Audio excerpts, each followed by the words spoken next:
이번 시간에는 이 특수한 이 저당권을 중심으로 살펴보도록 하겠습니다. 자, 특수한 저당권 중에 첫 번째 이 공동저당이 나오는데, 공동이라고 하는 것은 동일한 채권의 담보로 수개의 부동산 위에 설정된 저당권이죠. 따라서 자, 갑이 을한테 1억을 꿔줍니다. 1억을 꿔주고 을은 뭡니까? 갑한테 이 땅과 그 다음에 이 건물, 이거에 대해서 각각에 대해서 저당을 잡아주는 거. 그렇죠? 그런 경우는 이 동일한 채권, 하나의 1억이라고 하는 금전대여 채권을 가지고 두 개의 부동산 위에다가 저당권이 설정이 됐죠. 이것을 우리가 공동저당이다. 이게 저당이 하나, 둘, 이게 또 세 개가 될 수도 있고 네 개가 될 수도 있겠죠. 어찌됐든 저당이 여러 개인 경우 그것을 공동저당이다. 이렇게 이해하시면 됩니다. 이런 경우 각 부동산마다 각각의 저당권이 존재하나 이들 저당권의 피담보 채권은 하나다. 이게 이제 피담보 채권이니까요. 그런 경우에 저당권의 준 공유가 나오는데, 자, 이 하나의 저당권이 1번 저당권이 피담보 채권을 여럿으로 하여 채권자 수인이 하나의 저당권을 준 공유하는 거. 이것은 뭐냐면 준 공유인데 이게 이제 반대되겠죠. 이건 어떤 거냐면, 자, 갑이 을한테도 돈을 꾸었습니다. 1억을 꾸었어요. 병한테도 1억을 꾸었습니다. 그 다음에 정한테도 1억을 꾸었습니다. 그럴 경우에 이 갑이 가지고 있는 임야, 시가가 예컨대 5억이라고 가정합시다. 이런 경우에 이 임야에다가 저당권자를 을, 병, 정 세 사람을 잡아줍니다. 그렇죠? 이런 경우 뭡니까? 채권자가 여럿이죠. 채권자가 여럿인 경우에 이것은 뭐냐면 이 저당물에 대해서 이 사람들이 어떻게 한다? 준 공유를 하고 있다라고 이렇게 이해하시면 됩니다. 자, 준 공유. 자, 공유란 말 생각나시죠? 공유는 어디서 배우셨죠? 자, 소유의 여러 형태 중에서 우리가 이 공유와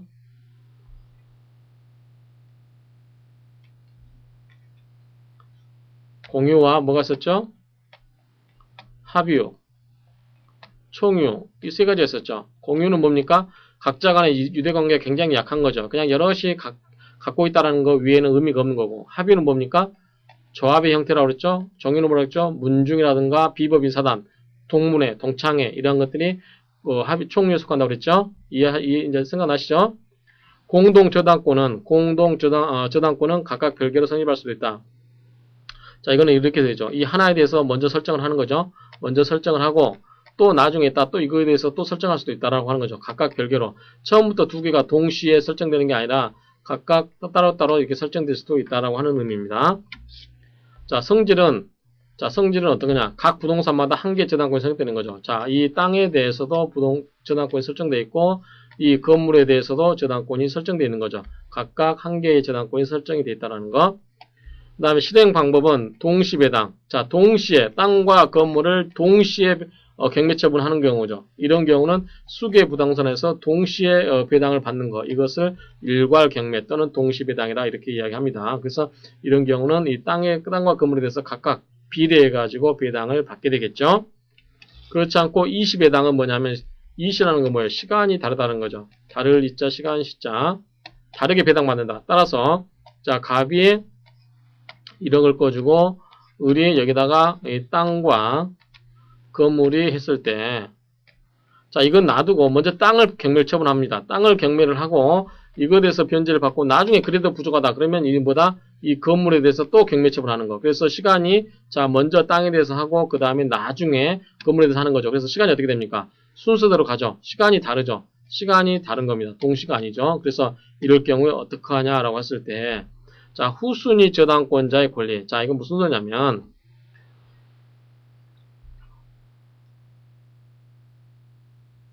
그림을 다시 그리겠습니다. 자, 갑이 있고, 1억을 꿔주고, 을이 갑에 대해서 땅, 그 다음에 건물 했습니다. 이렇게 두 개의 담보를 잡았는데, 이럴 경우에 땅에 대해서는 A라는 사람이 이 선순위고 B라는 사람이 후순위입니다. 건물에 대해서도 C라는 사람이 선순위, A라는 사람이 선순위고, C라는 사람이 있겠죠. 공동저당이기 때문에, 이제 A라는 사람이 갑이죠. 이때는 갑이라고 합시다. A가 갑이라고 했을 때, 이렇게 쓸 겁니다. 그러면, 이것도 바꿨어야 되겠네요.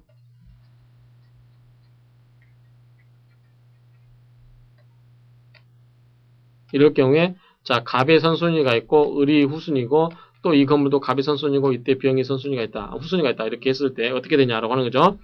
자, 후순위 저당권자의 권리가 어떻게 되냐? 공동 저당권자는 그 경매 대금으로부터 채권 전액을 변제받을 수 있습니다. 그렇죠? 이런 경우에 갑이 1억을 여기에서만 받을 수도 있고 여기에 받을 수도 있습니다. 또는 여기에서 많이 받고 여기에서 적게 받을 수도 있어요.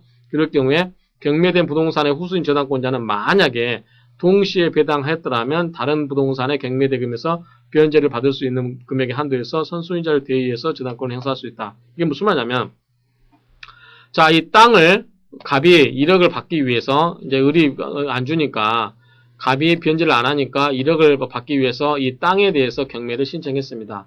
시간이 다르죠. 자, 1번 땅에 대해서 경매 신청한 거예요. 그러니까 이게 얼마가 나왔냐면 이제 1억은 1억이고 이 사람은 뭡니까? 을은 5천이라고 가정합시다. 역시 1억이고 여기 5천이겠죠. 이럴 경우에 자, 땅에 대해서 얼마가 나왔냐면 1억이 나왔습니다. 1억이 나와버렸어요. 그러면 갑은 오케이 만족했죠. 그래서 갑은 사라지겠죠. 이 사람도 의미가 없습니다. 이제 만족을 받았기 때문에 이 땅을 팔아가지고 받았기 때문에 건물은 아직 안 했는데 그런데 을은 뭡니까? 만약에 이 사람이 이거를 받았더라면 이게 낙찰가액이 1억이었다. 똑같이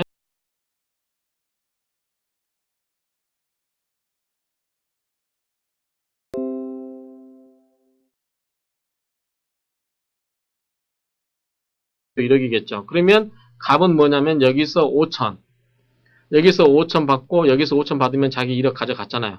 그 나머지 5천 뭡니까? 을이 가져가고 또 5천 누가 가져가죠? 병이 가져갑니다. 그렇죠? 그래서 동시에 신청했더라면 갑은 양쪽에서 5천씩 받아서 1억을 가져가고 나머지 5천은 을과 병이 가져갔을 텐데 이 갑이 이 을을 고탕 먹이려고 이건 건물은 가만히 놔두고 이 땅에 대해서만 먼저 땅을 경매 신청해서 1억을 받으니까 자기가 1억을 홀라당 가져가 버렸습니다. 그럴 경우 뭡니까? 을은 5천만 원을 받을 길이 없습니다. 이제는. 그렇죠? 이 땅을 경매 받았는데 이 땅에 대해서 경매 신청을 했는데 낙찰받은 금액이 1억이에요. 그러면 채권자 갑이 자기가 먼저 선순위 권리자라는 이유만으로 1억을 찾아가 버렸으면 이 을은 뭡니까? 5천만 원을 받을 길이 없잖아요. 그럴 경우에 을은 어떡하냐?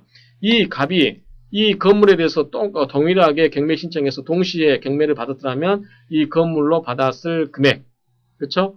이 금액에 대해서 어떻게 한다? 이 사람을 대의한다라고 하는 거죠. 그래서 이 사람은 이 건물을 경매 신청해서 1억을 받은 다음에 자기 돈 얼마입니까? 5천만 원을 가져가고 나머지 5천만 원은 병이 가져가겠죠. 이런 뜻입니다.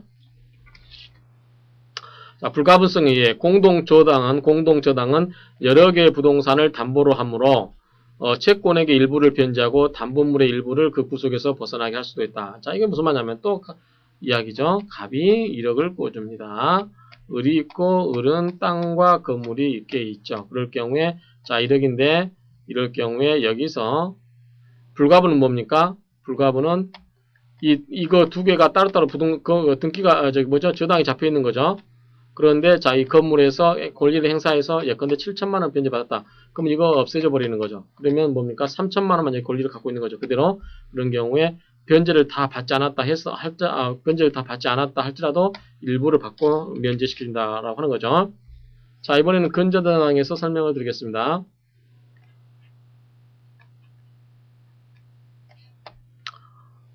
근저당은 뭐냐면 자, 계속적인 A와 B 갑과 을 간에 아까 제가 설명드린 것처럼 근저당은 계속적인 거래관계가 계속 왔다 갔다 합니다. 그럴 경우에 자 우리가 1월 1일부터 12월 31일까지 토탈해서 총 얼마를 예컨대 2억으로 잡자. 그러면 받으면 천장이 2억입니다.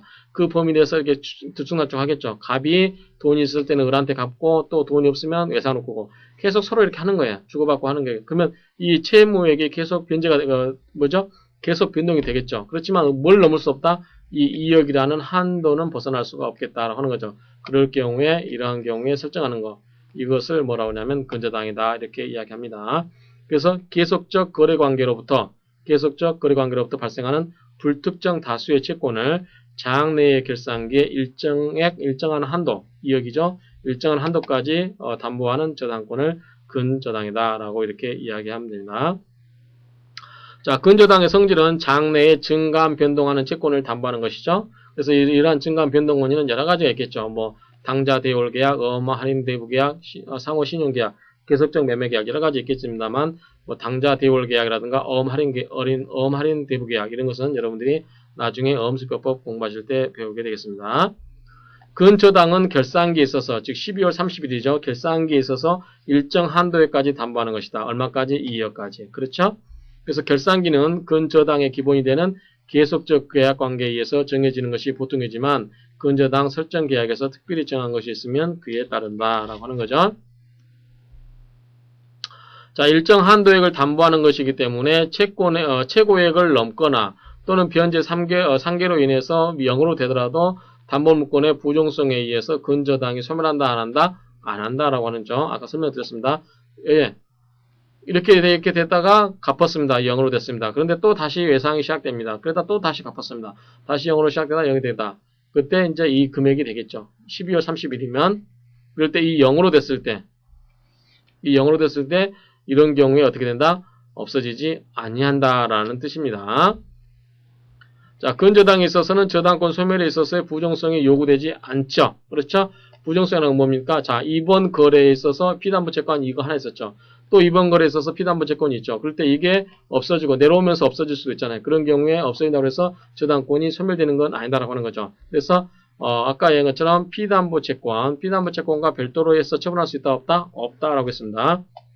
피담보채권이 존재하고 저당권이 존재하죠. 그럴 경우에 여기에 없어지면 이것도 없어진다고 했는데 자, 요게 왔다 갔다 하면서 없어지죠. 이때 이 시점에서 그럴 경우에 저당권이 또 없어졌다 생겼다 없어졌다 생겼다라는 건 아니다라고 하는 거죠. 그렇죠? 왜 이 전체 이 시점부터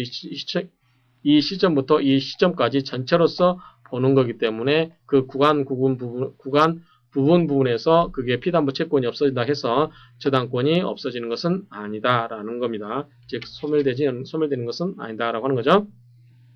자, 근저당도 설정도 당연히 저당하고 똑같이 설정 계약과 뭐랍니까? 등기를 하는데 다만 뭐가 있습니까? 최고액이 들어가겠죠. 채권 최고액이 얼마고 이것은 근저당이다 라고 이렇게 하는 거죠. 그래서 근저당이라는 취지와 그 다음에 채권 최고액은 반드시 명시를 해야 된다라고 하는 거고 그 다음에 우리가 아까 지연 배상금에 대해서는 저당권에 있어서는 1년분만 인정이 된다라고 했습니다. 왜냐하면 제3자에게 불치의 손해를 줄 수가 있기 때문에 그렇다라고 이야기를 했죠.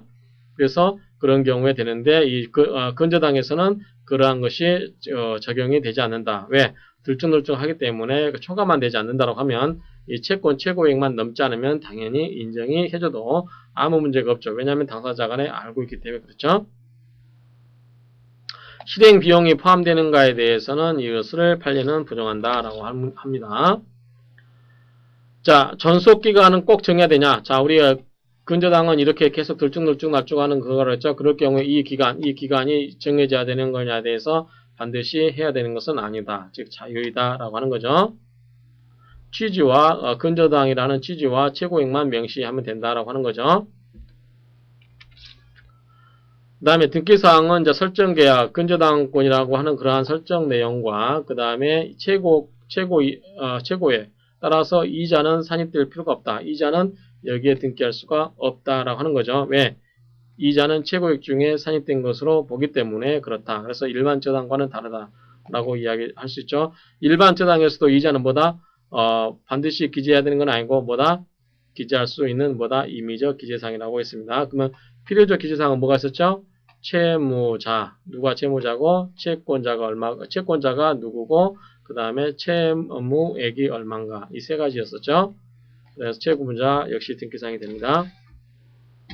피담보 채권의 범위는 아까 우리가 뭐가 있었죠? 원본이 있었고 뭐가 있었죠? 이자 그 다음에 실행비용 여러 가지가 있었죠. 그럴 경우에 근저당에서도 역시 채권액 전부에 대해서 미치고 이자는 포함이 된다고 했습니다. 따라서 이자는 안 미치고요.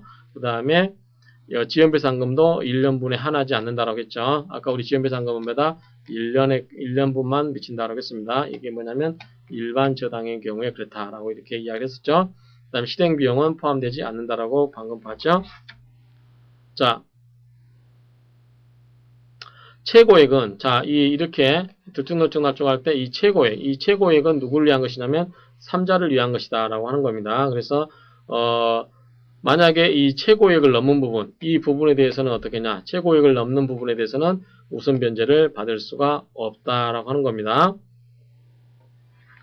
채권자가 우선 변제를 받을 수가 없다라고 하는 거죠. 그래서 이 최고액을 넘어가게 되면 최고액을 넘어가려고 하는 시점에서 권리를 행사를 해야 되겠죠. 채권자가.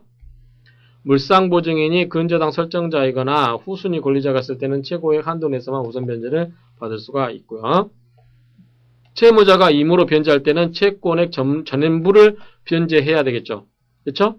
일부를 놔두고 나서 말소를 청구할 수는 없다라고 하는 거죠. 근저당 말소를 청구할 수는 없겠죠. 왜냐하면 근저당이라는 말 자체가 계속해서 들쭉날쭉 한다는 것을 암시하고 있는데 일부를 변제하고 일부 저당이 남아있는 상태에서 그걸 말소를 청구할 수는 없겠죠.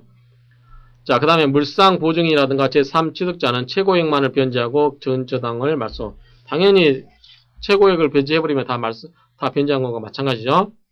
자, 근저당의 효력은, 자, 처분. 아까 우리 저당권의 처분도 뭐 할 수 있죠? 양도할 수 있다고 그랬죠. 따라서 피담보 채권이 양도되면 근저당권도 양도가 되겠죠. 자, 근저당 확정. 자, 확정이라고 하는 것은, 자, 이렇게 계속 들쭉날쭉 이렇게 하는데, 어느 시점에서 이거를 확정할 것인지. 그래서 이 범위 내에서, 이 최고액 한도 내에서 얼마. 예컨대 얘가 아까 2억이라고 했으면, 여기서 1억 8천이라고 8천이든지 이렇게 확정하는 시점이 있어야 되겠죠. 그래서 이 근저당권의 확정은 어떻게 하느냐? 자, 기본 관계가 종료될 때 확정이 되겠죠. 그래서 설정 계약에서 정한 결산기가 도래한다든지, 그다음에 전속 기간이 있는 경우는 그 전속 기간이 만료할 때, 그렇죠? 그다음에 기본 계약이 해지된 경우, 이런 경우는 그 시점에서 이 채무액이 얼마인지, 그래서 이것이 채권 최고액 또는 채무 최고액이 얼마인지 이런 것이 확정이 되겠죠. 경매 신청 근저당권자가 채무 불이행을 이유로 경매를 신청할 때는 피담보 채권은 역시 확정이 됩니다. 역시 기본 관계 종료하고 이 경매 신청하게 되면 역시 확정이 된다라고 이렇게 이해하시기 바랍니다. 근저당권의 확정. 역시 파산하는 경우에도 역시 피담보 채권은 확정이 됩니다. 피담보 채권이 확정되면 이후에 발생하는 채권은 근저당권에 의해서 더 이상 담보되지가 못한다. 그래서 확정으로 하면서 자, 근저당이 뭘로 바뀐다? 일반 저당으로 바뀐다라는 뜻입니다. 변경. 당사자 계약에 의해서 근저당 설정 계약으로 정한 전속기간 등을 변경할 수가 있다. 그러나 최고액을 변경시키기 위해서는 후순위 저당권자 등 이해관계자의 승낙서를 첨부를 해야 된다. 왜 그럴까요?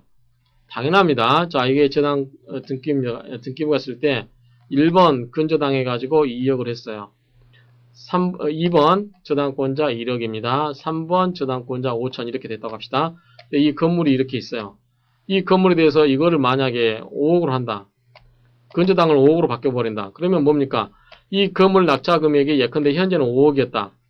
그러면 4억에 낙찰 받으면 전부 받을 수 있겠죠. 그쵸? 그런데 만약에 1번 이 5억짜리가 5억이고 낙찰을 한다고 하면 4억이라고 가정했을 때 이 2억을 얼마로 올리냐? 4억으로 올립니다.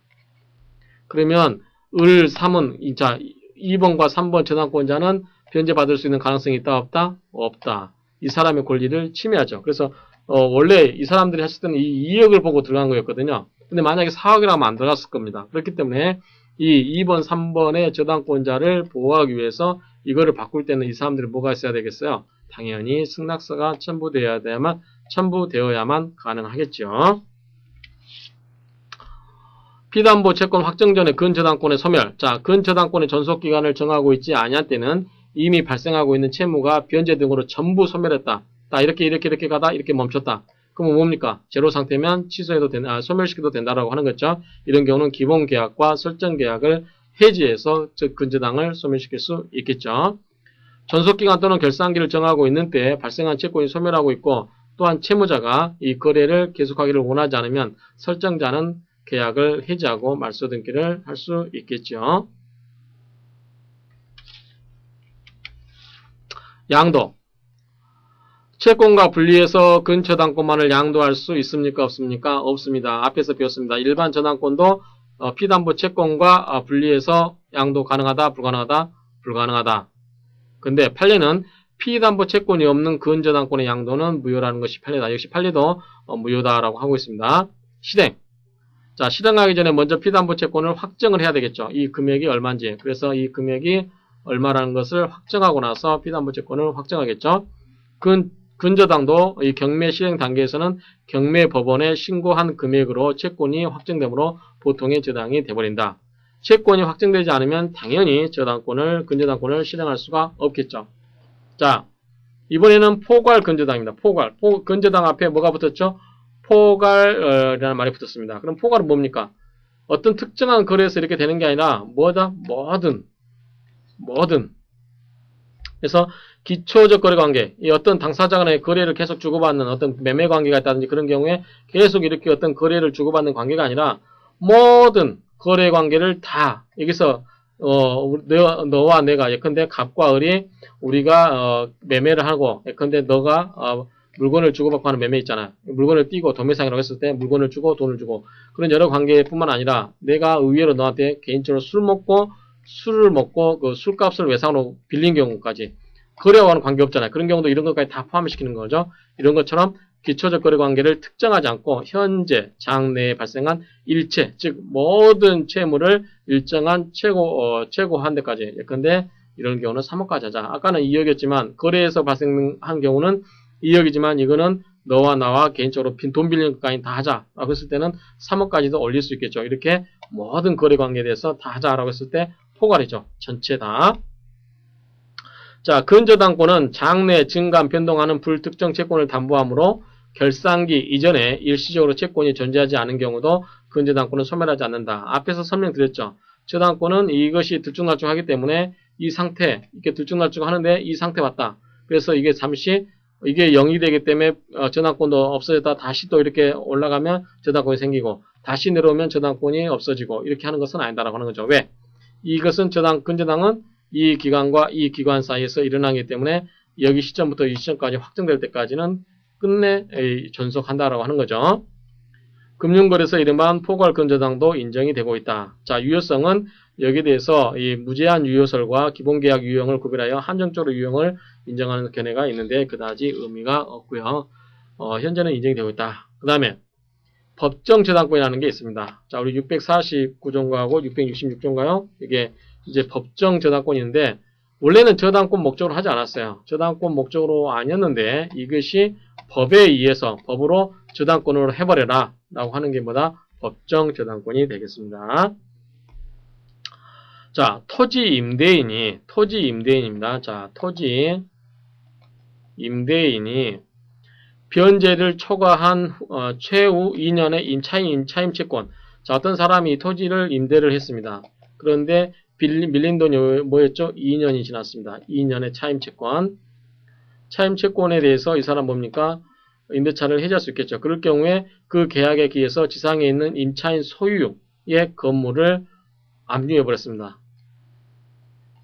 압류를 했어요. 건물에 대해서.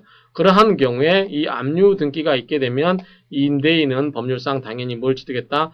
저당권을 취득한 것으로 본다. 즉, 이 토지 소유자와 건물 소유자 간의 압류의 설정 계약, 압류를 하자, 저당을 하자, 저당권에 관한 계약을 합의했습니까? 안 했습니다. 등기까지 했습니까? 안 했습니다. 다만 이 2년간의 차임을 안 내기 때문에 이 토지 소유자가 임대인이 이 건물을 대해서 압류를 한 겁니다. 뭘 받기 위해서? 차임을 받기 위해서 그런 거죠. 그럴 경우에 이것은 뭘로 본다? 이렇게 해버리면, 압류를 해버리게 되면 이것은 뭘로 보다? 법정 저당권이 설정된 것으로, 즉 다름 아닌 저당권으로 봐보자. 따라서 저당권과 동일한 효력이 있는 것으로 보자라는 뜻입니다. 자, 부동산 공사 수급인의 저당권 설정 청구권. 이건 뭐냐면 부동산 공사를 완료를 했습니다. 땅 위에 이렇게 건물을 지었습니다. 신축을 했다고 가정합시다. 공사를 완료한 수급인. 자, 수급인은 뭐냐면 이 건물을 지어주기로 위임을 받은 사람이죠. 도급받은 사람이죠. 이 수급인은 그 보수, 이 건물 건축 비용, 이 보수에 관한 채권을 담보하기 위해서 그 부동산을 목적으로 하는 저당권 설정을 청구를 할 수 있습니다. 저당권 설정을 청구할 수 있다라고 하는 거죠. 이것은 뭐냐면 형성권이라고 하는 거죠. 그래서 법정 저당권이 바로 성립이 된다. 그래서 설정을 청구할 수 있다라고 했을 때 형성권을 본다라고 하면 뭡니까 이거는? 뭡니까 이거는? 이 사람 건물 소유자의 승낙을 받을 필요가 있다 없다? 없다라고 하는 거죠. 바로 형성권이기 때문에 바로 일방적 형성권은 뭐죠? 일방적 의사표시에 의해서 그것이 형성되는 거죠.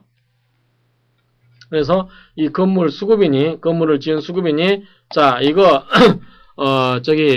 저당권 성립시켜달라라고 이야기하게 되면 이 사람의 일방적 의사표시에 의해서 바로 성립이 돼버린다라고 이해하시면 됩니다. 청구권은 이제 가등기 성질을 보는데요. 이렇게 이해하시면 되겠습니다. 그래서 우리가 이번 시간에 배웠던 게 뭐가 있었죠? 공동저당이라는 걸 배웠었죠. 그 다음에 근저당이라는 걸 배웠습니다. 그 다음에 포괄 근저당을 배웠고 그 다음에 법정저당권이라는 걸 배웠습니다. 법정저당권은 649조인가요? 앞에 나왔던 게 649조와 666조인데 649는 토지 임대인이 임차인 2년간 밀렸을 경우에 그것을 압류를 했을 경우에 그것을 뭘로 본다? 법정저당권이 성립한 것으로 본다. 즉 저당권과 동일한 효력이 있는 거다. 666조는 뭐죠?